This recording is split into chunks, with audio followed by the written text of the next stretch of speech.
জীবনী শক্তির অদম্য উদাহরণ সাংহাইয়ের ১০৩ বছর বয়সী নারী সু। হিপ প্রতিস্থাপনের সফল অস্ত্রোপচার হয়েছে তার। এ শুধু চীনের আধুনিক চিকিৎসার সাফল্যের কথা নয়, বরং বার্ধক্যকে পরাজিত করে বেঁচে থাকার লড়াইয়ে অনুপ্রেরণারও গল্প।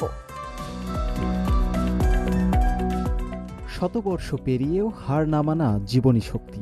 এক সকালে বিছানা থেকে উঠতে গিয়ে হঠাৎ পড়ে যান ১০৩ বছর বয়সী নারী সু।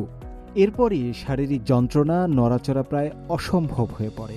যদিও বয়সকে হার মানিয়ে চিকিৎসকদের সহায়তায় নতুন করে সুস্থতার পথে।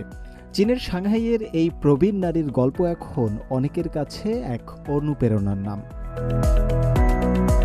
চীনের ব্যস্ততম সাংহাইয়ে ১০০ বছর বয়সী এই নারীর সফল হিপ প্রতিস্থাপন অস্ত্রোপচার শেষে ধীরে ধীরে সুস্থতার পথে।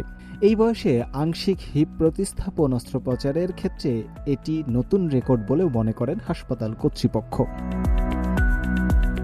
সাংহাইয়ের বাসিন্দা এই প্রবীণ নারী দুর্ঘটনার পর প্রথমে বিষয়টিকে ক্লান্তিজনিত সমস্যা মনে করলেও দিন শেষে তিনি বাম পা ও পায়ের পাতা নড়াতে পারছিলেন না। এমনকি মোজা পরাটাও তার জন্য কঠিন হয়ে পড়ে। উপায় না পেয়ে শেষ পর্যন্ত শরণাপন্ন হন চিকিৎসকের। আমি প্রথমে ভেবেছিলাম দিনের বেলা বাড়ির কাজ করে রাতে ক্লান্ত হয়ে পড়ার কারণে এমনটা হচ্ছে। পরে দেখি পা নাড়াতে পারছি না এবং যখন মোজা পরার চেষ্টা করলাম মনে হলো পা ভেতরে ঢোকাতে পারছি না। হাসপাতালে পরীক্ষার পর চিকিৎসকরা জানান তিনি ফেমোরাল নেক ফ্র্যাকচার, যা কোমরের হাড়ের গুরুতর ভাঙনের একটি ধরন, তিনি সেটিতে আক্রান্ত হয়েছেন। সঠিক সময়ে অস্ত্রোপচার না করলে এ ধরনের রোগীর মৃত্যু ঝুঁকি ৩০ থেকে ৫০% পর্যন্ত হতে পারে। এ ধরনের আঘাত তাৎক্ষণিক প্রাণঘাতী না হলেও দীর্ঘ সময় বিছানায় পড়ে থাকলে ফুসফুসে সংক্রমণ সহ পরিস্থিতি আরও জটিলও হতে পারে।